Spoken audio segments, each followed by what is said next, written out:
Olá pessoal, sejam muito bem-vindos a mais um vídeo do nosso canal. Na aula de hoje vamos abordar a transição da vida para o ambiente terrestre, continuando o assunto da última aula, onde abordamos de onde vieram as plantas e as vantagens que o ambiente aquático oferece à vida dos organismos autotróficos. Vimos também o grupo irmão das plantas terrestres, as zignematofíceas ou desmídeas, algas verdes microscópicas que vivem em ambientes aquáticos ou subaéreos. Abordamos ainda resultados de estudos recentes sobre a evolução dos organismos fotossintetizantes e sua transição para o ambiente terrestre.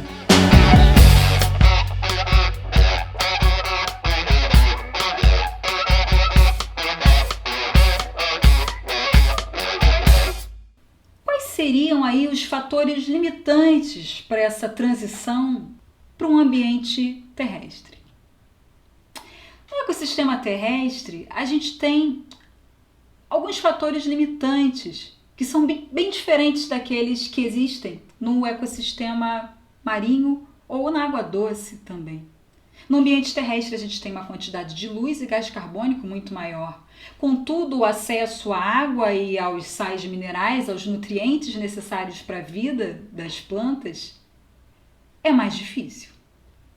Então, quais foram as necessidades que esses organismos tiveram e que foram sendo selecionadas ao longo do tempo por processos evolutivos e que existem ainda hoje? A primeira delas é a cutícula. A cutícula é uma camada de cera que recobre o corpo das plantas e confere principalmente proteção contra a dessecação, contra a perda d'água. A cutícula ela pode estar ausente ou ser muito simples em alguns grupos de plantas, como as briófitas.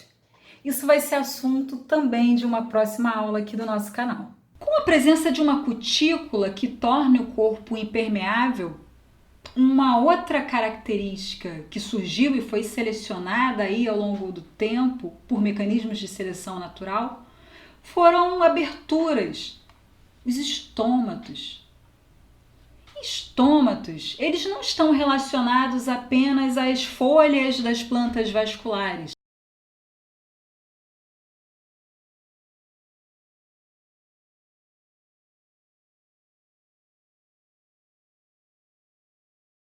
Aqui a gente tem um antócero e pode perceber, então, o surgimento desse estômato bem lá, no ancestral anterior ao grupo das briófitas.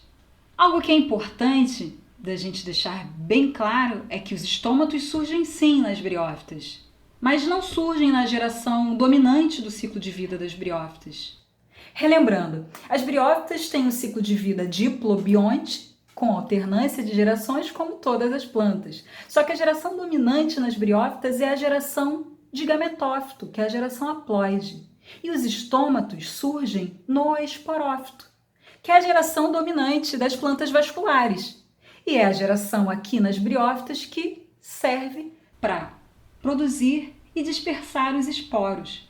Então, os estômatos presentes na parede do esporófito das briófitas, ele não tem uma função necessariamente de trocas gasosas, mas de controle hídrico. Quer saber mais sobre o assunto?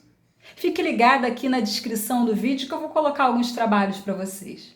Uma outra característica que foi super importante e ainda é hoje para a sobrevivência das plantas no ecossistema terrestre seria a existência da esporopolenina.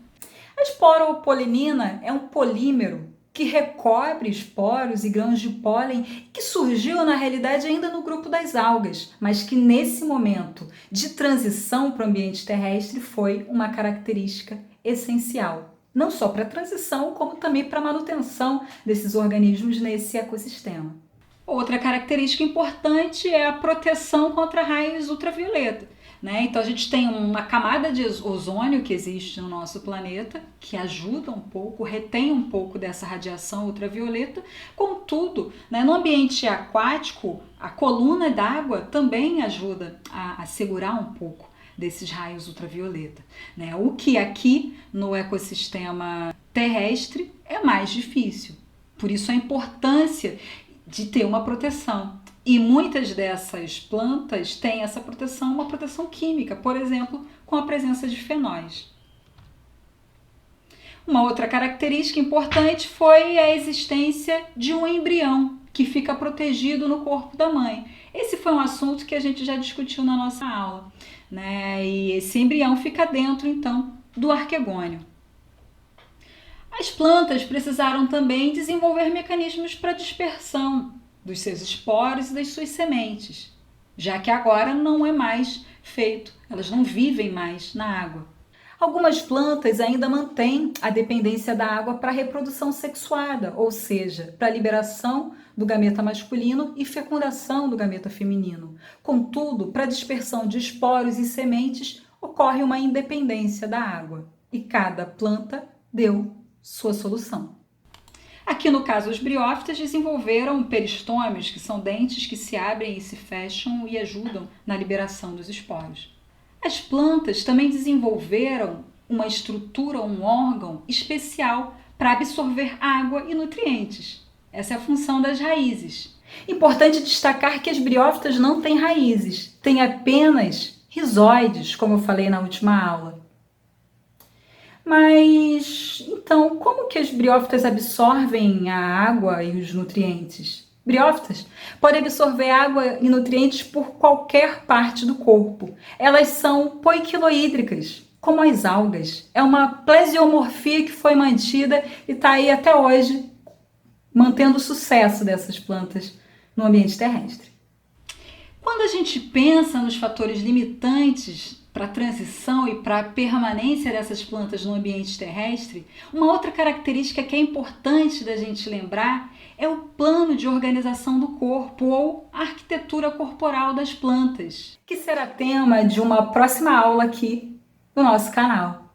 Bem, eu espero que vocês tenham gostado. Se curtiram, deixem seu like, compartilhem, divulguem essas aulas e fiquem atentos que em breve teremos mais algumas aulas. Tchau e até a próxima!